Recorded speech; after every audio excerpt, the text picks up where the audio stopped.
En la cristiandad, la teología es básicamente el estudio ordenado de los temas importantes como quién es Dios, quién es Jesucristo, cómo se creó el mundo, quién es o qué es el pecado, cómo se puede perdonar el pecado, qué es la iglesia y otros temas importantes de la fe cristiana. Hay una nota importante de George Knight en su libro, que es un libro guía del fariseo para una vida perfecta, que dice lo siguiente: la teología, es decir, ese estudio básico sobre Dios, es su máxima expresión, no solo instruye la mente, sino que también orienta la vida. Una teología que no ayude a superar la crisis y los desafíos de la vida no es útil. Y esta frase me gusta especialmente porque a veces funcionamos como que tenemos como dos casilleros. Una es la lectura de la Biblia, intentar saber lo que realmente tiene para nosotros, y otra distinta es que luego podemos vivir sin que ese conocimiento de Dios sea útil para el día a día. Y repito, hermanos, utilizando a George Knight, una teología que no ayuda a superar las crisis y los desafíos de la vida no es útil, solo es teoría. Veamos una introducción general al tema de las pruebas. ¿Qué es el fundamento posicional en una persona? En un contexto teológico, implica proporcionar argumentos sólidos y coherentes que respalden una posición basada en la fe, la razón y la autoridad que la Biblia tiene para nosotros. Con lo cual, cuando estudiamos un tema bíblico, siempre se requiere que finalmente tomemos una decisión, que nos posicionemos en nuestra vida con el concepto que nos ha dado la revelación. Creemos en la Biblia inspirada, creemos en el trabajo fantástico de Dios a través de su Espíritu en la mente de los autores bíblicos, y lo que se espera de nosotros es que cuando estudiamos cualquier tema bíblico tomemos una posición en nuestra vida, que sea un antes y un después en la vida del creyente. La Biblia presenta, con relación a las pruebas, presenta dos orígenes, dos fuentes diferentes. Uno es para seres no caídos. Recordar la experiencia de Adán y de Eva en Génesis 3 y recordar la experiencia de Jesús en el desierto. En ambas situaciones, la prueba fue exactamente igual. Fue desde fuera de su naturaleza. Adán y Eva aún no habían caído, y la naturaleza de Jesús, aunque controvertida en la teología, no tenía tendencia al pecado, y Jesús no había pecado. Con lo cual, las pruebas para ellos, para esta etapa de Adán y Eva y de Jesús, eran pruebas desde el exterior. Es decir, tenían que plantearle la duda. Pero la Biblia presenta, que es el tema que vamos a ver hoy, presenta las pruebas para los seres caídos, en los cuales nos encontramos tú y yo. Y no tenemos que mirar tanto a la que se produce para seres no caídos, ya que Adán y Eva, después de caer, perdieron esa posibilidad y pasaron a vivir la nuestra, la prueba para seres caídos. Uno de los temas más conflictivos a los que nos enfrentamos los seres humanos es vivir cada día con la prueba. No nos gusta, nos produce dolor, nos produce sentimiento, pero sobre todo nos produce frustración. Y ese será un poco el tema de hoy.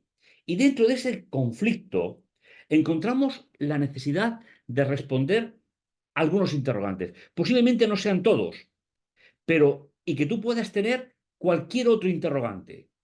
Pero, por ejemplo, ¿cuál es su origen? ¿Dónde está el origen? Estamos hablando del mundo caído.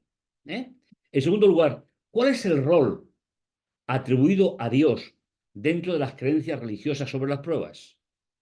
¿Dónde situamos a nuestro Dios? Vamos a intentar responder con un texto, ¿eh? a esta pregunta tan importante. ¿Es Satanás quien nos tienta? O dicho de otra manera, ¿es igual la función de Satanás en la naturaleza no caída que en la naturaleza caída? Intentaremos responder a ello en esta mañana. Y una pregunta que ha atravesado todos los siglos, sobre todo de la Edad Media hacia acá. ¿Tienen algún valor pedagógico las pruebas para nosotros? De ello nace un refrán que posiblemente tengamos que contestar si estamos de acuerdo con él o no. ¿Se puede justificar bíblicamente este refrán? ¿Cuál es? No hay mal que por bien no venga. Seguramente cualquier persona lo ha utilizado alguna vez en su vida. La pregunta es, ¿tiene respaldo bíblico esta idea? Es decir, ¿el mal puede justificar el bien o el bien puede justificar el mal? Finalmente, esa será la respuesta. ¿Cuáles son, mis hermanos, las bases bíblicas para la situación que tú y yo vivimos día a día? Un texto precioso que os recomiendo que os lo vais a releer, ¿eh? Y se encuentra en el libro de Santiago. Santiago capítulo 1, que nos va a servir como introducción a la historia de hoy. Dice bienaventurado, feliz, dichoso, capítulo 1, versículo 12 de Santiago. El ser humano que soporta la prueba. Las versiones suelen traducir por hombre, pero el término es a la raza humana al completo. Porque cuando salga aprobado, recibirá la corona de la vida que prometió a los que le aman. Es decir, el primer versículo a considerar en esta mañana es la existencia de las pruebas. Y Santiago nos va a ayudar a situar de forma coherente cómo enfrentarlas y cómo responder a esas preguntas que tanto nos inquietan en nuestra vida. Y fijaos, el versículo 13 del capítulo 1 posiblemente sea la joya de la corona. Y espero que nadie interprete esa expresión fuera del contexto. Es una afirmación categórica importante. Nadie que es tentado diga, soy tentado por Dios. Y la frase que está subrayada me parece que es el gran tema a desarrollar. Porque Dios no puede ser tentado por el mal y Él no tienta a nadie. ¿Sabéis, hermanos? Para mí este versículo forma parte de mi reflexión prácticamente, no voy a decir diaria, pero semanal sí, porque hemos heredado, después de siglos, la implicación de Dios tanto en el bien como en el mal, y sin darnos cuenta en nuestra cosmovisión religiosa, a veces situamos a Dios en un lugar que no le corresponde. Pero ¿cuál es el principio fundamental por el cual Dios no me tienta? Porque Él no puede ser tentado por el mal. Está fuera de su naturaleza. Con lo cual, tenemos que buscar otro origen y luego verlo desarrollado en la historia de los jóvenes hebreos. Por tanto, recordar, nadie diga que es Dios quien lo tienta. Porque el principio fundamental es que Dios no puede ser tentado por el mal. Está ajeno a su personalidad, a su existencia. Y Él no tienta a nadie. Y nos da, a modo de una parábola, el versículo 14, nos da cuál es el proceso. Tal vez en algún otro momento puedas reflexionar en él. Si no, hay una condición. Si Dios no puede ser tentado y Él no tienta a nadie, y las pruebas existen, sino que cada uno es tentado cuando es atraído, y permitirme esta traducción personal porque es más, creo que es más recurrente que concupiscencia y otras palabras que se emplean desde hace muchísimo tiempo, cuando es atraído por la propia naturaleza y sucumbe. Si os dais cuenta, Santiago no introduce aquí a Satanás y es concluyente. Sabéis, saber manejarlas es tener muy cerca la victoria sobre ellas. Y según el versículo 14, la prueba se genera en mi naturaleza caída, por ser un ser humano con tendencia al pecado. Y sigue en la parábola, versículo 15. Entonces, la propia naturaleza, la tuya y la mía, después que ha concebido, engendra el pecado, y el pecado ya desarrollado da a luz la muerte. No sé cuántas veces has pensado en este tema, pero como os digo, para mí es un tema recurrente. Cuando me equivoco, cuando no trato las situaciones como deberían de ser. Sabéis, la teología medieval ha vaciado de contenido la lucha contra las pruebas. Porque si es Dios el que está detrás de ellas, ¿qué voy a hacer yo contra Dios? Y crea indefensión y limita la solución.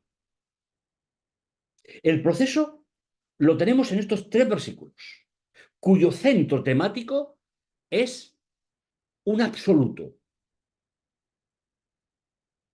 y cuya consecuencia es el versículo 14.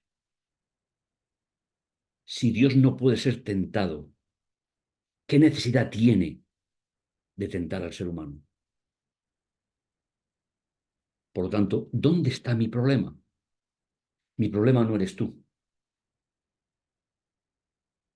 Mi problema soy yo. Porque vivo en una naturaleza que se aleja de Dios. Y soy yo el que genera la prueba. Si la venzo, soy bienaventurado. Si no la venzo, soy un ser humano que ha caído en su propia trampa. Y fijaos la antítesis, porque Santiago sigue diciendo, no os engañéis, hermanos míos,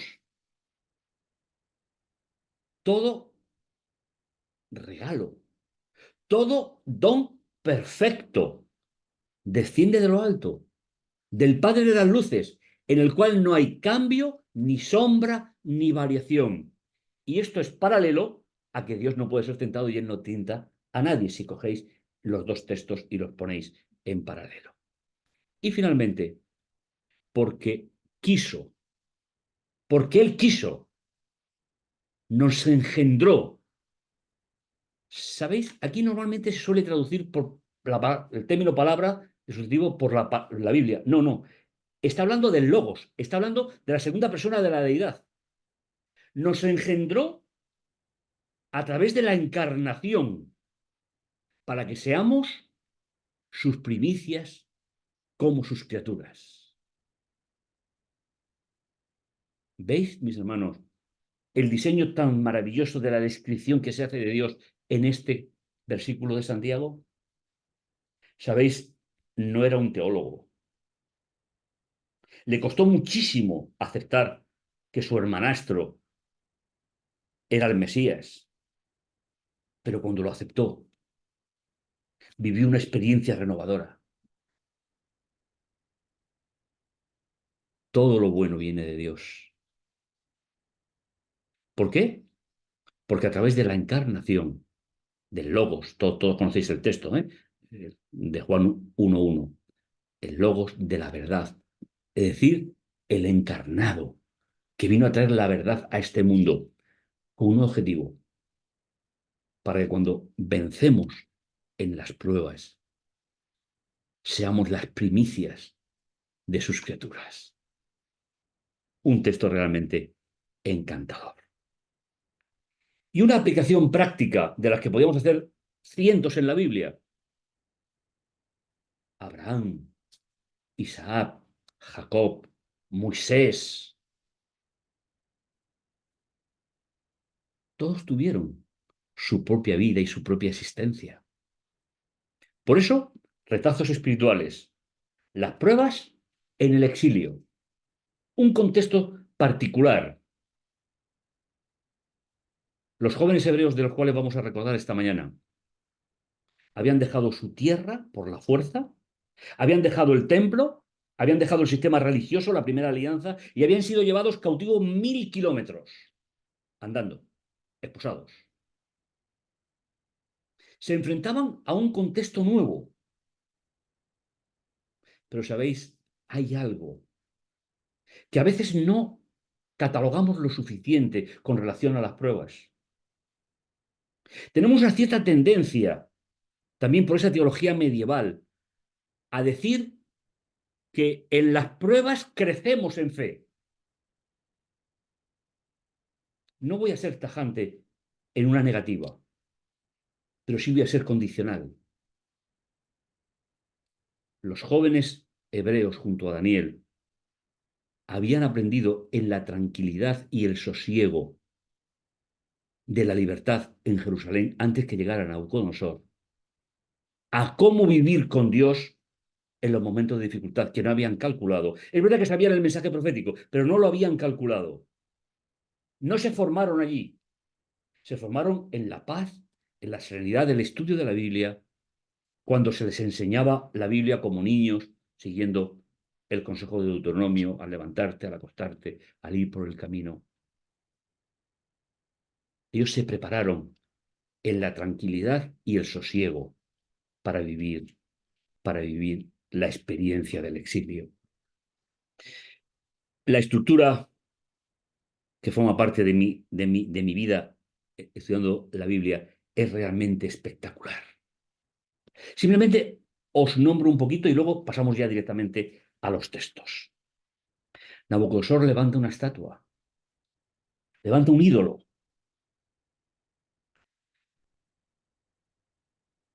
Los hebreos eran extranjeros, eran deportados y habían alcanzado una posición social y son denunciados. Es decir, como vamos a ver ahora, es la naturaleza caída de los caldeos la que generan la prueba para ellos. Y lo que vamos a ver en este texto es cómo desarrollan ellos, cómo salen bienaventurados cuando no se han dejado pillar en la trampa de otros. La crisis de los caldeos, versículo 3, 13 al 23, la intervención de Dios, la conocéis, y la resolución de la crisis. Nos vamos a centrar en esta idea. ¿Cómo resuelven ellos la crisis? ¿Fue para ellos una prueba? Eso es lo que vamos a intentar contestar en esta mañana. Algún detalle importante, rápido. El rey Nabucodonosor hizo una estatua de oro. Todos conocemos esta historia. Nos da incluso las medidas y la hizo levantar en la llanura de Dura, en la provincia de Babilonia. ¿Sabéis? La provincia de Dura es exactamente la llanura de Sinar. ¿Por qué aparece con otro nombre? Porque está escrito en otro idioma. Pero es exactamente es el lugar de la Torre de Babel. Es el lugar donde comienza la rebelión contra Dios. En ese mismo lugar tenía Nabucodonosor su gran templo, donde había metido los utensilios del templo de Jerusalén. En esa misma llanura, la de Sinar, es donde se produce esta escena. Y el rey, haciendo uso de la libertad que le daba haber conquistado inclusive al pueblo de Dios y ser el dueño de las haciendas y de las personas, Hizo que se reuniera el Consejo de Estado y los altos funcionarios de la corte. Y fijaos el final del siglo II, para que vinieran a la consagración de la estatua. ¿Sabéis? En la Biblia la palabra consagración solamente se utiliza con dos significados. Para la verdadera adoración en el templo o para la idolatría, en sentido negativo. Pero no se utiliza fuera del sistema de adoración. Para que vinieran a la consagración de la estatua que Nabucodonosor había hecho levantar. ¿Sabéis? No sería bueno pasar sin mencionar, aunque sea de forma breve, la palabra levantar en este contexto. Porque es una réplica de Nabucodonosor a la promesa que Dios hizo en el capítulo 2 de que en los días de estos reyes el Dios del cielo levantará un reino. Es el mismo término. Nabucodonosor no está aceptando el plan de Dios, que al principio lo aceptó, pero luego no lo aceptó. Pero finalmente volvió a aceptar a Dios. Por lo tanto, estamos en un contexto puramente anti-Dios, anti-alianza y antitemplo. Toda la esencia del plan de salvación. Con lo cual fueron reunidos todos ellos, sería el Consejo de Estado, a la consagración de la estatua que el rey Nabucodonosor había hecho levantar y se presentaron ante la estatua que el rey Nabucodonosor había hecho levantar. Sabéis, en hebreo, en el texto bíblico, cuando una palabra se repite mucho, es para que el lector que está escuchando capte la atención. Y comienza el problema. Y aquí es donde vamos a recordar un poco lo que terminaría muchos siglos después, dándole una forma concreta Santiago. Con tal motivo, se acercaron en aquel momento algunos varones caldeos y acusaron maliciosamente a los hebreos. Tomando la palabra, le presentan la encerrona al rey. Dijeron al rey Nabucodonosor: oh rey, vive para siempre. O literalmente sería: oh rey, eres eterno. Un concepto que también va en contra de lo que Dios no evitó que Nabucodonosor hiciera en Jerusalén.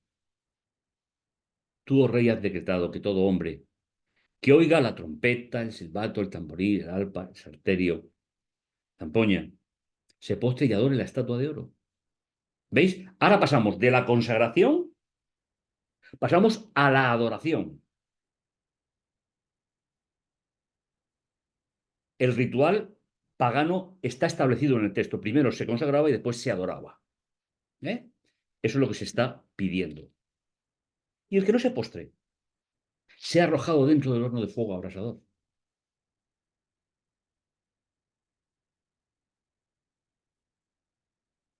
¿Veis que Dios no ha aparecido todavía en la escena?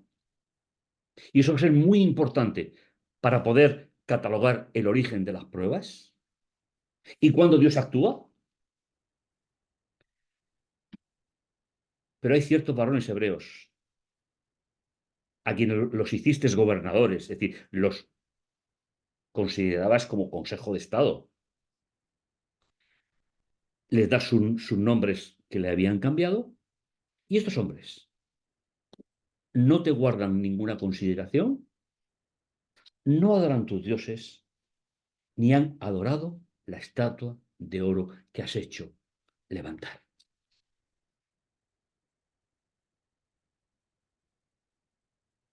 ¿Cómo actuaron ellos? Y lo importante de la reflexión de esta mañana es que, ¿qué es lo que viene de lo alto? Todo lo bueno, todo lo bondadoso, todo el proyecto de Dios. Lo hemos leído en la introducción. Y la pregunta es, mis hermanos, ¿cómo gestionan estos jóvenes la prueba que van a vivir?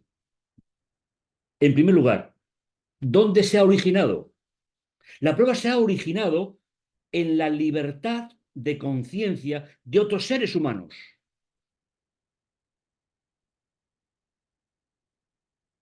que se movían en un medio propio. Nabucodonosor hizo lo que hizo porque lo podía hacer, según su concepción.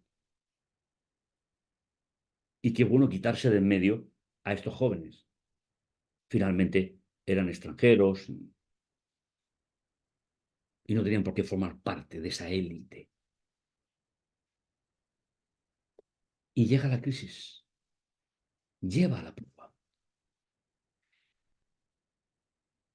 La respuesta es inmediata y es consciente. Y yo te voy a invitar en este día, como me invito a mí mismo, a que cojamos la fórmula para que podamos aplicarla a nuestra vida.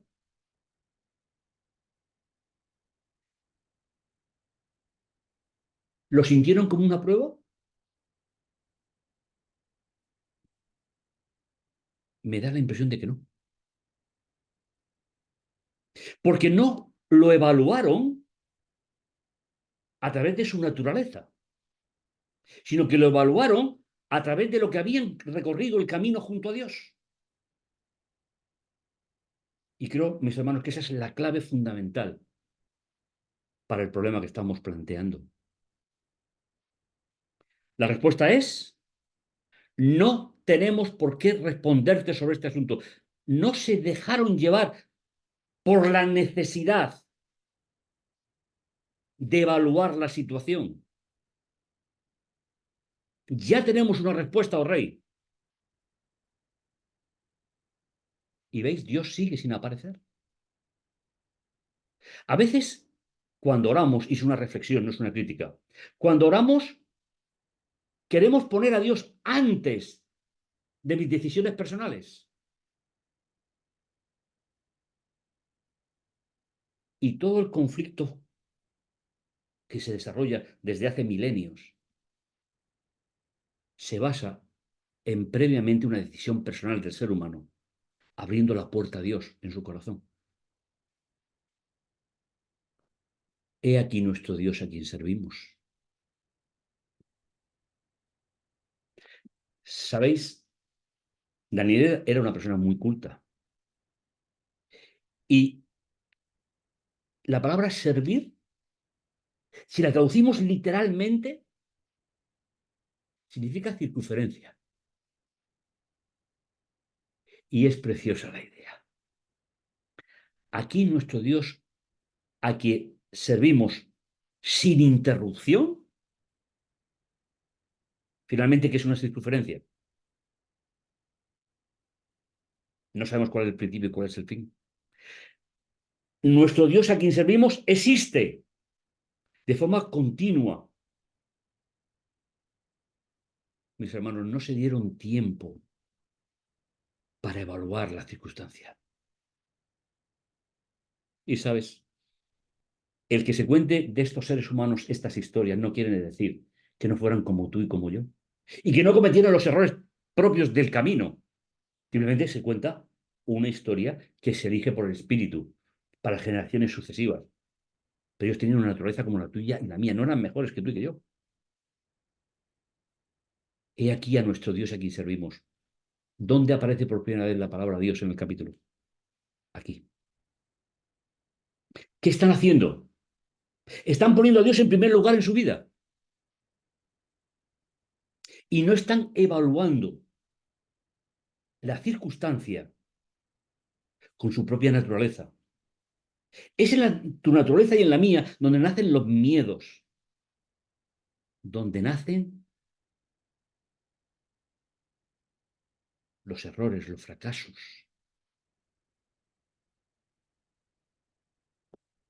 Él tiene poder,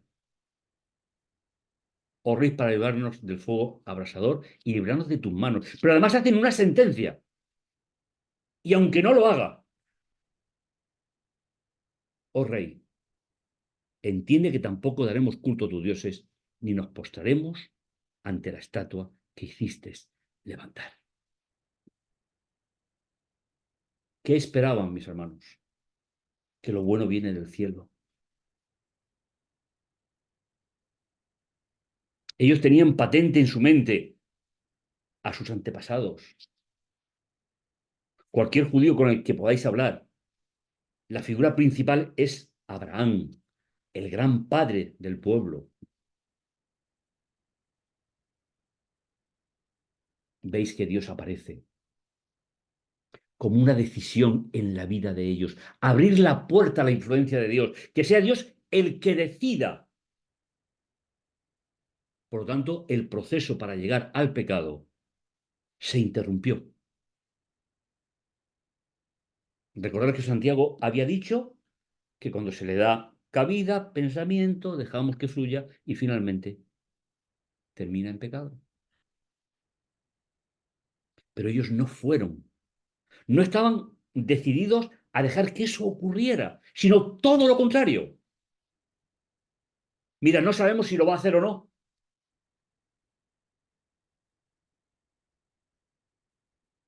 Él puede hacerlo, pero si no lo hace, el problema es suyo, no es nuestro. Mis hermanos, esta forma de relacionarnos con Dios se aprende, pero no se aprende solamente en las pruebas. Sí que se apruebe,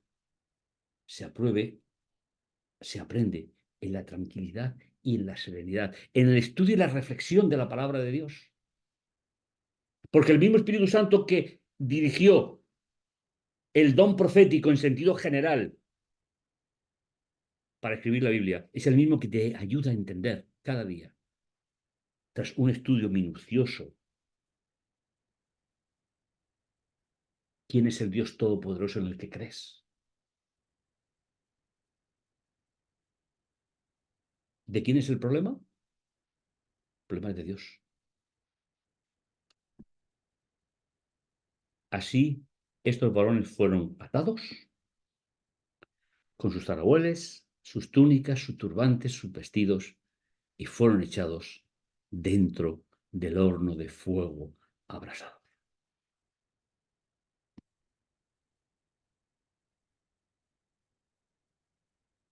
¿Pasaron por una prueba? No, porque no la consideran así. Porque considerar que algo es una prueba es cuando le estamos dando la lógica humana a través de nuestra naturaleza a lo que nos ocurre en la vida. Pero seguro que estáis de acuerdo conmigo que vivir en este mundo tiene un precio. Es el precio de la muerte, es el precio de la enfermedad, es el precio del pecado.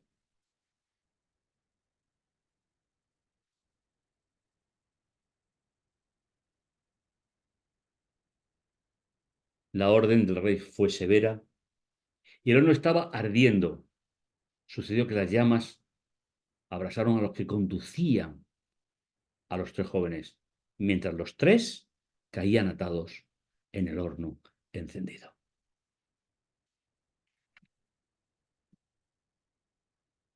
Si hay una parte importante en el capítulo, son los versículos 24 y 25. Fue escrito por estos dos versículos. El rey Nabucodonosor, estupefacto, se levantó de repente y preguntó a su consejo: ¿no eran tres los varones que cayeron atados en el fuego? Ellos respondieron al rey: es verdad, oh rey.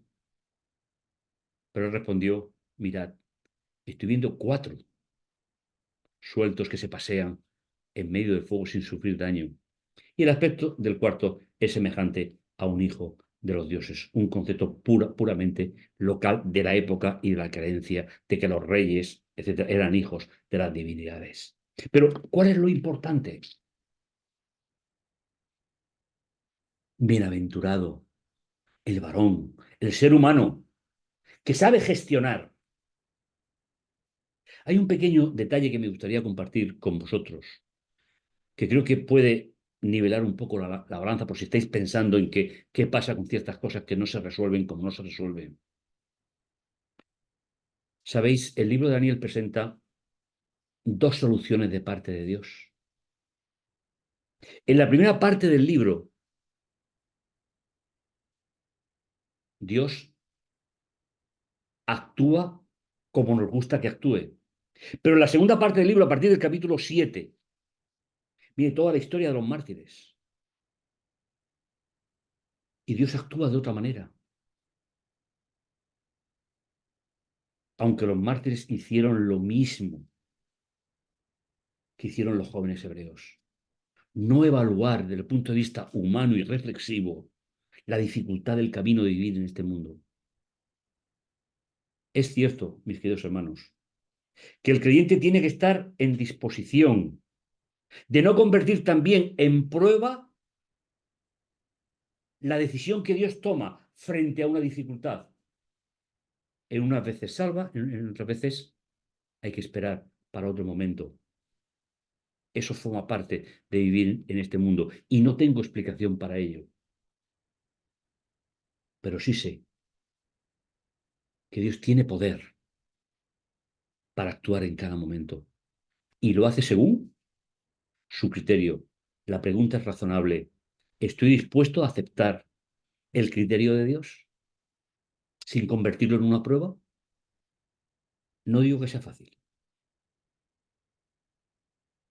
simplemente es una opción. Es una opción para poder seguir manteniendo una relación personal y estable, privilegiada con Dios. La crisis se resuelve a la manera de la primera parte del libro. Nabucodonosor se acercó a la puerta del horno de fuego en llamas y dijo: Sadrach, Mesach y Abednego, siervos del Dios Altísimo, se traduce, salid y venid. Permitidme dar un pequeño matiz a la palabra siervo. Otra traducción que se ajusta perfectamente al original es embajador. Me gusta más, porque no es la definición de siervo que había en la época en que se escribió el libro, porque había siervos de primera categoría que tenían cargos oficiales, como el jefe de los eunucos. Entonces, para ceñirnos más a la idea fundamental es Mesach, Sadrach y Abednego, embajadores del Dios Altísimo, salid y ved, y venid. Y Sadrach, Mesach y Abednego salieron del fuego. Los sátrapas, prefectos, gobernadores y consejeros del rey vieron como el fuego no había tocado a alguno, ni siquiera sus cabellos. Estaban chumascados. Sus ropas estaban intactas. No tenían olor a quemado. Mis hermanos, algunas conclusiones finales importantes que nos sirvan para poder comprender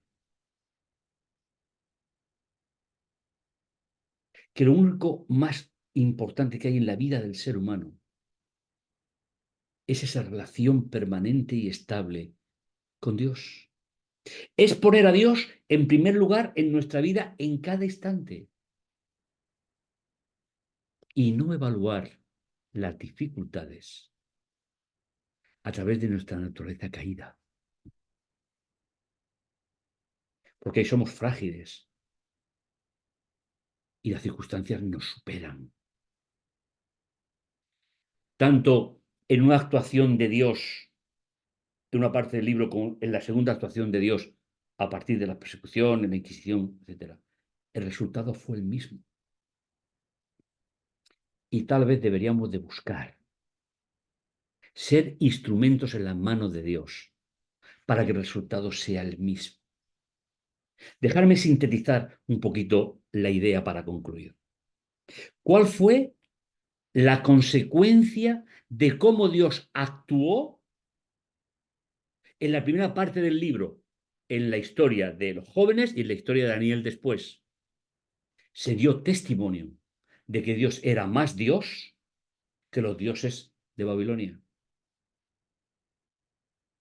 Y si pasamos a la segunda parte del libro con otra respuesta por parte de Dios, ¿cuál fue el resultado? Los anales de la Reforma nos dice que cada mártir que moría abrasado en el fuego, el mismo fuego que Dios contuvo entonces, era un testimonio de fe y de esperanza de que no habían caído en la prueba, evaluándola de su naturaleza caída.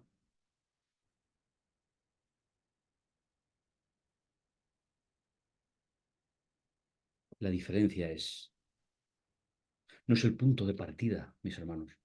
El punto de partida es poner a Dios en primer lugar en nuestra vida, en una relación inquebrantable, una relación que no tiene un punto donde se separa de Dios.